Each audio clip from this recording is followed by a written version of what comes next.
Hello students, welcome to Shiny Maths. 9ஆம் வகுப்பு எடுத்துக்காட்டு 6.14 பார்க்கலாம். மதிப்பு காண்க அப்படின்னு கொடுத்துருக்காங்க. ஃபர்ஸ்ட் சப்டிவிஷன் சால்வ் பண்ணிடலாம். முதல்ல நீங்கள் என்ன செக் பண்ணணும்னா மினிட்ஸ் வந்து 6ஆம் வாய்ப்பாடில் வாரதை தான் தந்திருக்காங்களான்னு பார்க்கணும். இங்கே 36 தந்திருக்காங்க, இது 6ஆம் வாய்ப்பாடில் வரும். அதே மாதிரி 12மே 6ஆம் வாய்ப்பாடில் வரும். அப்போ இந்த சம்மை ஈஸியாக சால்வ் பண்ணிடலாம். ஓகே, இங்கே சைன் கொடுத்துருக்கனால நேச்சுரல் சைன் இதை தான் நீங்கள் பார்க்கணும். சரிங்களா? அப்புறம் பாருங்க, கோணம் என்ன கொடுத்துருக்காங்க, 38 டிகிரி. அப்போ கோணம்னா இதில் பார்க்கணும். கோணம்ல இங்கே வந்து 38 டிகிரி எங்கே இருக்குன்னு பார்க்கணும். என்ன இருக்கு 38. சரிங்களா? ஓகே, அப்புறம் பாருங்க மினிட்ஸ் என்ன கொடுத்துருக்காங்க, 36 மினிட்ஸ். மினிட்ஸ் எப்போவுமே மேலே தான் பார்க்கணும். 36 என்ன இருக்கு. அப்போ 36க்கு கீழே நெக்ஸ்ட்டு 38க்கு நேரா. அப்போ இங்கே என்னது இருக்குது, 0.6239 இருக்கு. ஓகே, எழுதிக்கலாம். இதோட மதிப்பு என்னன்னா 0.6239 கூட்டல். இனி டேன்னா நேச்சுரல் டேன்ஜென்ட், இதை தான் நீங்கள் பார்க்கணும். ஓகேங்களா? அப்புறம் பாருங்க 12 டிகிரி. கோணம்ல 12 எங்கே இருக்குன்னு பார்க்கணும். என்ன இருக்கு 12. சரிங்களா? அப்புறம் மினிட்ஸில் 12 மினிட்ஸ். மினிட்ஸில் 12 மினிட்ஸ் எங்கே இருக்குன்னா இருக்கு. அப்போது 12 மினிட்ஸுக்கு கீழே அடுத்த 12க்கு நேரா 0.2162 எழுதிக்கலாம். 0.2162. இப்போ நடுவில் ப்ளஸ் இருக்கிறனால இதை ரெண்டே கூட்டலாம். 0.6239 0.2162 கூட்டலாம். 9 2 கூட்டினா 11. அப்போ 1 பாக்கி 1. இனி 6 3 கூட்டினா 9. 9 கூட 1 கூட்டினா 10. அப்போ 0 பாக்கி 1. 2 1 கூட்டினா 3. 3 கூட 1 கூட்டினா 4. 6 2 கூட்டினா 8. புள்ளிக்கு நேரம் புள்ளியை வச்சிருங்க. 0 கூட்டினா 0. அப்போ என்ன கிடைக்குது, 0.8401. இதுதான் இதோட ஆன்சர். செகண்ட் சப்டிஷன் பார்க்கலாம். ஃபர்ஸ்ட் மினிட்ஸை பாருங்க, ரெண்டுமே 6ஆம் வாய்ப்பாடில் வராது. இங்கே நம்ம தனித்தனியாக கண்டுபிடிச்சு அடுத்த மைனஸ் பண்ணிடலாம். ஓகே, முதல்ல tan 60 டிகிரி 25 மினிட்ஸ் பிரித்து எழுதிக்கலாமா? எப்போவுமே டிகிரியை மாற்றாதுங்க, அதை அப்படியே வச்சிருங்க. 25 6ஆம் வாய்ப்பாடில் வராது. எது வரும்னா இதுக்கு முன்னாடி இருக்கக்கூடிய 24 வரும். சரிங்களா? 6 4 24. அப்போ 25 24 மினிட்ஸ் கூட்டல் 1 மினிட்ஸ். 24ஐயும் 1ஐயும் கூட்டினா 25ன்னு கிடைக்கும். அதனால தான் இந்த மாதிரி பிரித்து எழுதியிருக்கோம். ஓகே, ப்ளஸுக்கு முன்னாடி இருக்கக்கூடிய இதோட மதிப்பு கண்டுபிடிக்கலாம். tan 60 டிகிரி 24 மினிட்ஸ் கண்டுபிடிக்கலாமா? டேன் இருக்கிறதுனால நேச்சுரல் டேன்ஜென்ட் இதை தான் நீங்கள் பார்க்கணும். அப்புறம் 60 டிகிரி. அப்போ கோணம் எங்கே இருக்குது, என்ன இருக்குது, கோணத்துக்கு நேராக தான் 60 டிகிரியை பார்க்கணும். ஞாபகம் வச்சுக்கோங்க, 60 என்ன இருக்குது. சரிங்களா? ஓகே, நெக்ஸ்ட்டு இனி 24 மினிட்ஸ். மினிட்ஸ் எப்போவுமே மேலே பார்க்கணும். இங்கே 24 மினிட்ஸ் என்ன இருக்குது. அப்போ 24க்கு கீழே 60க்கு நேரா என்ன வருது, 1.7603 எழுதிக்கலாம். 1.7603. அடுத்த 1 மினிட்ஸ், அதை இங்கே எழுதிருங்க. இப்போ நம்மளுக்கு கோணம் மாறாது, அதே 60 டிகிரி தான். ஆனால் மினிட்ஸை பொது வித்தியாசத்தில் பார்க்கணும். அதே 60 மினிட்ஸை பொது வித்தியாசத்தில் பார்க்கணும். பொது வித்தியாசத்தில் என்னது 1. அப்போ 1 தான் இருக்குது. அப்போ 1க்கு கீழே நெக்ஸ்ட்டு 60க்கு நேரா என்ன வருது, 12ன்னு வருது. சரிங்களா? எழுதிக்கலாம் 12. இதை வந்து கடைசி நம்பருக்கு நேராக தான் நீங்கள் எழுதிக்கணும். ஓகே, இங்கே டேனும் சைனும் இருந்துன்னா நீங்கள் கூட்டணும். இது எது காசுனா கழிக்கணும். நம்ம இங்கே டேன் இருக்கிறதுனால கூட்டலாம். 3 2 கூட்டினா 5.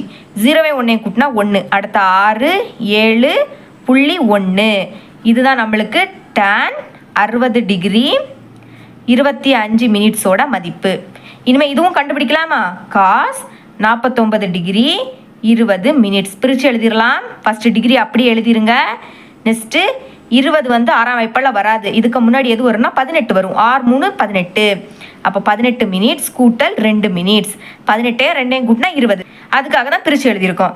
ப்ளஸுக்கு முன்னாடி இருக்கக்கூடியதோட மதிப்பு கண்டுபிடிக்கலாம். காஸ் 49 டிகிரி 18 மினிட்ஸ் கண்டுபிடிக்கலாமா? இங்கே காசு இருக்கிறதுனால நேச்சுரல் கொசைன் இதை தான் நீங்கள் பார்க்கணும். நெக்ஸ்ட்டு கோணம் என்னது, 49 டிகிரி. அப்போ கோணத்தில் 49 எங்கே இருக்குன்னா இருக்குது. சரிங்களா? அப்புறம் மினிட்ஸில் 18 minutes.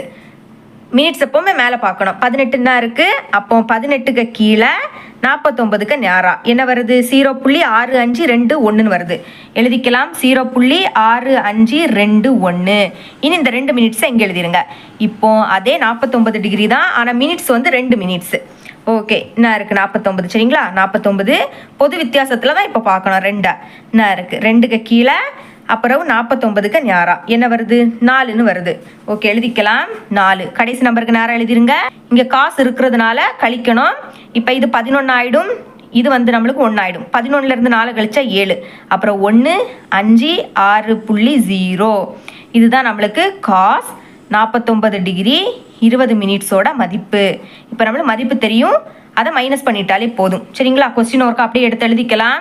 Is equal to first ஒன்றுக்கு என்ன கண்டுபிடிச்சோம்? 1.7615 எழுதிக்கலாம். 1.7615. அடுத்த இங்கே மைனஸ் இருக்குது. இனி காஸ் 49 டிகிரி 20 மினிட்ஸ், இதோட மதிப்பு என்னன்னா 0.6517. நடுவில் மைனஸ், அப்போ கழிக்கலாம். 1.7615ஐயும் 0.6517ஐயும் கழிக்க போகிறோம். இது 15 ஆகிடும். இது நம்மளுக்கு இப்போ 0 ஆகிடும். 15லேருந்து 7 கழிச்சா 8. இனி இது 10 ஆகிடும். இது 5 ஆகிடும். 10லேருந்து 1 கழிச்சா 9. 5லேருந்து 5 கழிச்சா 0. 7லேருந்து 6 கழிச்சா 1. 1.1லேருந்து 0 கழிச்சா 1. இதுதான் என்னன்னா நம்மளோட மதிப்பு 1.1098. சரிங்களா? இவ்வளோ அந்த சம். எடுத்துக்காட்டு 6.15 பார்க்கலாம். தீட்டாவின் மதிப்பை காண்க. அதாவது என்னன்னா, போன சம்மில் தீட்டா இருக்கக்கூடிய பிளேஸில் ஒரு மதிப்பு கொடுத்துட்டு இந்த சைடில் இருக்கக்கூடிய மதிப்பு என்னன்னு கேட்டிருந்தாங்க. இங்கே இந்த சைடு கொடுத்துக்கிட்டு தீட்டா இருக்கக்கூடிய பிளேஸில் என்ன வரும் அதை தான் நம்ம கண்டுபிடிக்கணும். சரிங்களா? இங்கே சைன் இருக்கிறதுனால நேச்சுரல் சைன் அதை தான் நீங்கள் பார்க்க போகிறீங்க. 0.9858. இப்போ இதில் 0.9858 எங்கே வருதுன்னு நீங்கள் தான் கண்டுபிடிக்கணும். ஓகேங்களா? இந்த சைடில் 0.5 0.6 அப்படி தான் இருக்குது. அதனால் அடுத்த பக்கத்தை பார்க்கலாம். 0.9 நம்மளுக்கு 0.9858 வரணும். அப்போ 98 2 0 9854 நம்மளுக்கு 58 வேணும். 0.9857. அப்போ இதுக்கு அடுத்த நம்பர் பாருங்கள். 0.9860. லாஸ்ட்டு 57ல் இருந்தது 60 ஆகிட்டு. நம்மளுக்கு 58 தேவை. அப்போ இந்த ரெண்டு நம்பருக்கு இடையில தான் நம்மளுக்கு தேவையான மதிப்பு இருக்குது. சரிங்களா? இப்போ அந்த ரெண்டு நம்பரை பார்த்துக்கோங்க. நம்மளுக்கு இங்கே சைன் இல்லைன்னா டேன் இந்த மாதிரி இருந்துன்னா அந்த ரெண்டு நம்பரில் சின்ன நம்பர் எதுவோ அதை தான் நீங்கள் எடுக்கணும். அப்போ இந்த ரெண்டு நம்பரில் சின்ன நம்பர் இது எது காசு இருந்துன்னா பெரிய நம்பரை தான் எடுக்கணும். ஓகேங்களா? நான் இந்த நம்பர் எடுத்துக்கிறேன். 0.9857. அப்போது கரெக்டாக இதுக்கு நேரம் பாருங்கள். கோணத்தில் என்னது இருக்குது? 80. சரிங்களா? அப்புறம் இதுக்கு நேரம் மேலே என்னது இருக்குன்னு பாருங்கள். 18 மினிட்ஸ். அப்போ எழுதிக்கலாம். Sine 80 degree 18 minutes. என்ன பார்த்தோம்? 0.9857ன்னு இருந்து. ஓகே, திரும்பவும் நம்ம சூஸ் பண்ண அந்த மதிப்பை பாருங்கள். இப்போ பாருங்கள், நம்மளுக்கு கொஸ்டினில் லாஸ்ட்டு 8 இருந்து. அப்போ 7க்கு கூட எதை கூட்டினா நம்மளுக்கு 8 கிடைக்கும்? 1 கூட்டினா கிடைக்கும். அப்போ கரெக்டாக இதுக்கு நேரம் பாருங்கள். இங்கே 0 இருக்குது. பொது வித்தியாசத்தில் தான் பார்க்கணும். அடுத்த 1 பார்த்தீங்களா? அப்போ நம்ம 1 கூட்டினா லாஸ்ட்டு 8 வந்துடும். அப்போ ஒன்லி இதை எடுக்கலாம், இதை எடுக்கலாம். ரெண்டுமே என்னது? 1. நான் ஃபஸ்ட் உள்ளதே எடுத்துக்கிறேன். அப்போ அந்த 1க்கு நேரம் மேலே என்னது இருக்குன்னு பாருங்கள். பொது வித்தியாசத்தில் 2 இருக்குது. அப்போ எழுதிக்கோங்க. 2 minutes is equal to last தான் நீங்கள் 1 எழுதணும். லாஸ்ட் நம்பருக்கு கீழே தான் எழுதணும். இப்போ நம்ம ரெண்டையும் கூட்டலாம். சரிங்களா? சைன் இருக்கிறதுனால நம்ம கூட்டணும். ஓகே, அப்போ சைன் அப்படியே எழுதிக்கலாம். நெக்ஸ்ட்டு 80 டிகிரி மினிட்ஸை கூட்டுங்க. 8 2 கூட்டினா என்ன கிடைக்கும்? 10ன்னு கிடைக்கும். அப்போ 0 பாக்கி 1. 1 கூட்டினா 2 மினிட்ஸ் இஸ் ஈக்குவல் டு 7 1 கூட்டினா 8. 5 8 9.0. இதுதான் நம்மளோட மதிப்பு. இந்த பக்கம் சைன் இருக்குது. அப்போ டீட்டாரோட பிளேஸில் என்னது இருக்குது? 80 டிகிரி 20 மினிட்ஸ். அப்போ theta is equal to 80 degree 20 minutes. பார்த்தீங்களா? ஈஸியாக கண்டுபிடிச்சிட்டோம். செகண்ட் சப்டிஷன் பார்க்கலாம். இங்கே cos theta is equal to 0.7656. இங்கே காசு இருக்கிறதுனால நேச்சுரல் கொசைன் அதை தான் நீங்கள் பார்க்கணும். இப்போ இந்த மதிப்பு எங்கே இருக்குன்னு பாருங்கள். அது வந்து நம்மளுக்கு கீழே இருக்கும். சரிங்களா? 0.7656 லாஸ்ட் நம்பர் மட்டும். இங்கே பாருங்கள், 0.76 அப்படின்னு இருக்குது. நம்மளுக்கு லாஸ்ட் 56 இருந்து. அப்போது 49 இங்கே இருக்குது. இங்கே வந்து 60 இருக்குது. அப்போ இந்த ரெண்டு நம்பருக்கு இடையில தான் நம்மளுக்கு தேவையான மதிப்பு இருக்குது. அப்போ நான் என்ன சொல்லி தந்திருக்கேன்? இங்கே காசு இருக்கிறதுனால பெரிய நம்பர் தான் எடுக்கணும். சைனோ டேனோ இருந்துன்னா சின்ன நம்பர் எடுக்கணும். அப்போ நான் வந்து பெரிய நம்பரை எடுத்துக்கிறேன். அப்போ கரெக்டாக இதுக்கு நேரம் என்னது இருக்குது? 40 டிகிரி. இனி மினிட்ஸை பாருங்கள். இதுக்கு மேலே என்னது இருக்குது? 0 மினிட்ஸ் எழுதிக்கலாம். காஸ் தீட்டாக்கு பதில் என்ன எழுதிக்கணும்னா 40 degree 0 minutes is equal to 0.7660. சரிங்களா? திரும்ப அதே மதிப்பை பாருங்கள். நம்மளுக்கு லாஸ்ட் 56 வேணும். அப்போ 60ல் இருந்து எதை கழிச்சா 56 கிடைக்கும்னு பார்க்கணும். எதை கழிக்கணும்? 4 கழிச்சாலே போதும், 56 கிடைச்சிடும். அப்போ இனி என்ன பண்ணணும்னா, நம்மளுக்கு இங்கே பொது வித்தியாசம் இருக்குது பார்த்தீங்களா? அதில் 4 எங்கே இருக்குன்னு பார்க்கணும். கரெக்டாக நம்ம எந்த மதிப்பு எடுத்திருக்கோமோ அதுக்கு நேராக தான் பார்க்கணும். சரிங்களா? அப்போ எங்கே இருக்குன்னா இருக்குது 4. அப்போ இப்போ 4க்கு மேலே பொது வித்தியாசத்தில் என்ன இருக்குன்னு பாருங்கள். அப்படியே மேலே வரணும். 2 மினிட்ஸ். சரிங்களா? அப்போ எழுதிக்கலாம். 2 மினிட்ஸ் இஸ் ஈக்குவல் டு 4. இங்கே நம்மளுக்கு காசு இருக்கிறதுனால கழிக்கணும். ஆனால் மினிட்ஸை எப்போவுமே கூட்டணும். ஞாபகம் வச்சுக்கோங்க. இந்த சைடு நம்ம கூட்டணும். சரிங்களா? மினிட்ஸை எப்போவுமே கூட்டணும். ஆனால் அட்டவணையிலிருந்து நம்ம எடுக்கப்பட்ட அந்த நம்பர் இருக்குது பார்த்தீங்களா? அதை தான் கழிக்கணும். ஓகே, இப்போ இதை கூட்டலாம். காஸ் 40 டிகிரி 0வையும் 2ஐயும் கூட்டினா 2 தான். 2 மினிட்ஸ் இஸ் ஈக்குவல் டு இதை தான் நீங்கள் கழிக்க போகிறீங்க. அப்போ இது 10 ஆயிடும், இது வந்து 5 ஆயிடும். 10ல இருந்து 4 கழிச்சா 6, அடுத்து 5, அப்புறம் 6, 7.0. சரிங்களா? ஓகே, இப்போ பாருங்க இதே மதிப்பு தான் இங்கே இருக்கு, காஸ் இங்கே இருக்கு. அப்போ டீட்டாக்கு பதில் இங்கே என்னது இருக்கு? 40 டிகிரி 2 மினிட்ஸ் எழுதிக்கலாம். டீட்டாவோட மதிப்பு என்னன்னா 40 டிகிரி 2 மினிட்ஸ். ஓகே, இவ்வளோ தான் இந்த சம். எடுத்துக்காட்டு 6.16 பார்க்கலாம். இந்த சம் ரொம்பவே ஒரு இம்பார்ட்டண்டான கொஸ்டின். சரிங்களா?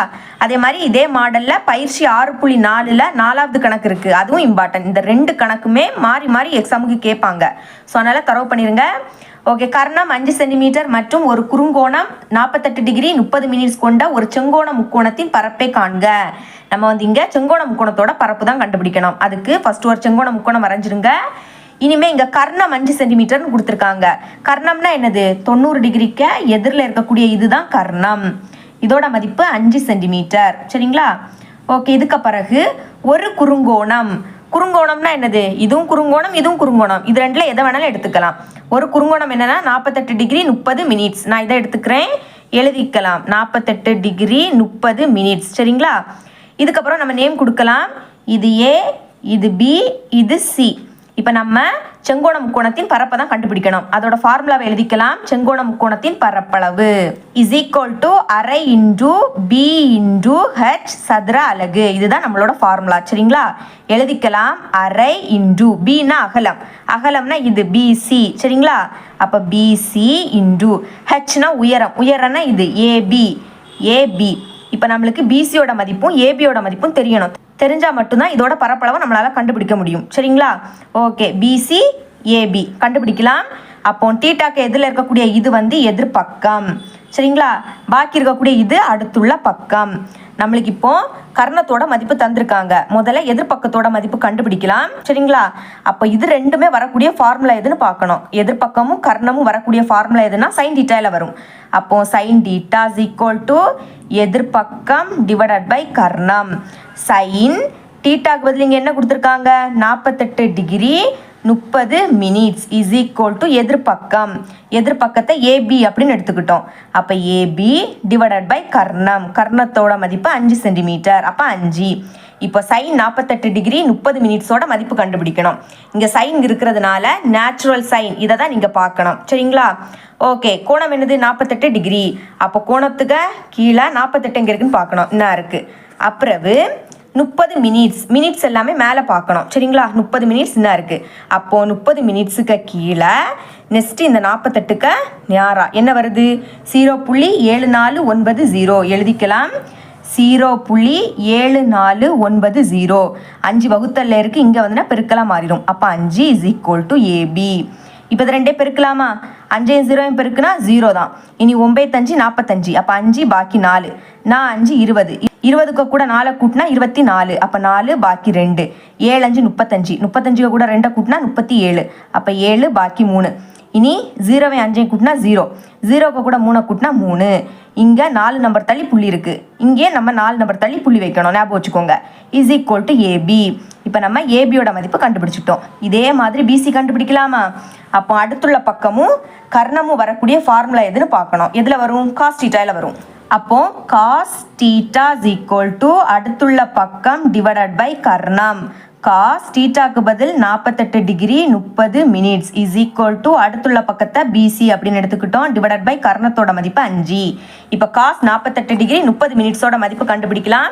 இங்கே காஸ் இருக்கிறதுனால நேச்சுரல் கொசைன் இதை தான் நீங்கள் பார்க்க போகிறீங்க. 48 டிகிரி என்ன இருக்குது? 30 மினிட்ஸ் என்ன இருக்குது? அப்போ 30 மினிட்ஸுக்கு கீழே 48 டிகிரிக்கு நேராக என்ன வருது? 0.6626 எழுதிக்கலாம். 0.6626. 5 இங்கே வந்துன்னா பெருக்கலாம் மாறிடும். Is equal to BC. இனிமேல் பெருக்கலாமா? 6 5 30. அப்போ 0 பாக்கி 3. இனி I 2 10, 10க்கு கூட 3 கூட்டினா 13. அப்போது 3 பாக்கி 1. இனி 6 5 30, 30க்கு கூட 1 கூட்டினா 31. அப்போ 1 பாக்கி 3. திரும்பவும் 6 5 30, 30க்கு கூட 3 கூட்டினா என்ன கிடைக்கும்? 33 கிடைக்கும். அப்போ 3 பாக்கி 3. 0 5 பேருக்குன்னா 0, 0க்கு கூட 3 கூட்டினா 3. இங்கே 4 நம்பர் தள்ளி புள்ளி இருக்குது, நம்மளும் 4 நம்பர் தள்ளி புள்ளி வைக்கணும். சரிங்களா? Okay, is equal to BC. இப்போ நம்மளுக்கு பிசியோட மதிப்புமே தெரியும். ஓகேங்களா? இப்போ இந்த 2 மதிப்புமே இந்த ஃபார்முலாவில் பிரதியிடலாம். ஓகே, பிரதியிட்டுட்டேன். அதை அப்படியே எழுதியிருக்கேன். நெக்ஸ்ட்டு அரை இன்டு பிசிக்கு பதில் பிசியோட மதிப்பை எழுதியிருக்கேன். நெக்ஸ்ட்டு ஏபிக்கு பதில் அதோட மதிப்பு எழுதியிருக்கேன். இப்போ 2ஆல் இதை வகுக்கலாமா, அதாவது கேன்சல் பண்ணலாம். 2ஆம் வாய்ப்பாடு போகும்.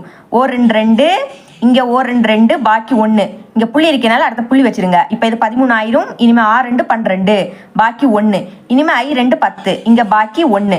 சரிங்களா? இனிமேல் ஆ 2 12, பாக்கி 1, ஐ 2 10. இப்போ பாருங்கள், 1ஐயும் 1.65 பெருக்குன்னா என்ன கிடைக்கும்? 1.6565 தான் கிடைக்கும். இன்டூ 3.7450. இப்போ இதை 2ஐயும் பெருக்கலாம். ஓகே, எழுதிட்டேன். 5ஐயும் 0ஐயும் பெருக்குனா 0, ஐ 5 25, அப்போ 5 பாக்கி 2. இனி ஐ 4 20, 20 கூட 2 கூட்டினா 22, அப்போ 2 பாக்கி 2. இனி 7 5 35, 35 கூட 2 கூட்டினா 37, அப்போ 7 பாக்கி 3. இனிமேல் ஐ 3 15, 15 கூட 3 கூட்டினா 18. சரிங்களா? இனி 6ஆம் வாய்ப்பாடு, 6ஐயும் 0ஐயும் பெருக்குனா 0 தான். 6 5 30, அப்போ 0 பாக்கி 3. இனி 6 4 24, 24 கூட 3 கூட்டினா 27, அப்போ 7 பாக்கி 2. இனி 7 6 42, 42 கூட 2 கூட்டினா 44, அப்போ 4 பாக்கி 4. இனிமே 6 3 18, 18 கூட 4 கூட்டினா என்ன கிடைக்கும்? 22ன்னு கிடைக்கும். சரிங்களா? இப்போ பாருங்க, திரும்பவும் 5ஆம் வாய்ப்பாடு. ஆல்ரெடி 5ஆம் வாய்ப்பாடு எழுதி நம்ம மேலே எழுதியிருக்கோம். சரிங்களா? அப்போ மேலே இருக்கிறத நம்ம அப்படியே எழுதிட்டாலே போதும். 0 5 2 7 8 1. அடுத்து 6ஆம் வாய்ப்பாடு, திரும்பவும் 6ஆம் வாய்ப்பாடு. அப்போ இதை அப்படியே எழுதிட்டாலே போதும். 0 0 7 4, அப்புறம் 2 2, இது 1. சரிங்களா? இனி 1ஆம் வாய்ப்பாடு. அப்போ மேலே இருக்கிறது அப்படியே வரும். ஓகேங்களா? அப்போ 0 5 4 7 3. இப்போ கூட்டிடலாம். 0 5ஐயும் 0ஐயும் கூட்டினா 5, 2ஐயும் 0ஐயும் கூட்டினா 2, 7 7ஐயும் கூட்டினா 14, 14 கூட 5 கூட்டினா 19, அப்போ 9 பாக்கி 1. 8 4ஐயும் கூட்டினா 12, 12 கூட 1 கூட்டினா 13, 13 கூட 2 கூட்டினா 15, அப்போ 5 பாக்கி 1. இனிமே 1 1 கூட்டினா 2, 2 கூட 2 கூட்டினா 4, 4 கூட 7 கூட்டினா 11, 11 கூட 7 கூட்டினா 18. சரிங்களா? 18 கூட 5 கூட்டினா 23, அப்போ 3 பாக்கி 2. இனிமேல் 2 2 கூட்டினா 4, 4 கூட 8 கூட்டினா 12, 12 கூட 4 கூட்டினா 16, 16 கூட 4 கூட்டினா 20, அப்போ 0 பாக்கி 2. இனிமேல் 2 1 கூட்டினா 3, 3 கூட 2 கூட்டினா 5, 5 கூட 7 கூட்டினா 12, அப்போ 2 பாக்கி 1. 3 2 கூட்டினா 5, 5 கூட 1 கூட்டினா 6. இப்போ பாருங்க, இங்கே 4 நம்பர் தள்ளி புள்ளி இருக்கு, இங்கே 4 நம்பர் தள்ளி புள்ளி இருக்கு. அப்போ டோட்டலாக 8 நம்பர் தள்ளி நம்ம புள்ளி வைக்கணும். 1 2 3 4 5 6 7 8, அப்போ புள்ளி இங்கே வரும். சரிங்களா? லாஸ்ட் 0னால அந்த 0 வேண்டாம். அப்போ இதை அப்படியே எடுத்து எழுதிக்கலாம். Is equal to 6.20 3 5 9 2 5. அப்புறம் அலகு எழுதிக்கணும். சதுர அலகு. அப்போ சதுர, நம்மளுக்கு கொஸ்டினில் சென்டிமீட்டர் தந்திருந்தாங்க, அப்போ சென்டிமீட்டர் எழுதிக்கணும். இல்லாட்டா சென்டிமீட்டர் ஸ்கொயர்னு எழுதிக்கணும். சரிங்களா? இது ரெண்டில் நீங்கள் எது வேணாலும் எழுதிக்கலாம். ஓகே, இவ்வளோ தான் அந்த சம்.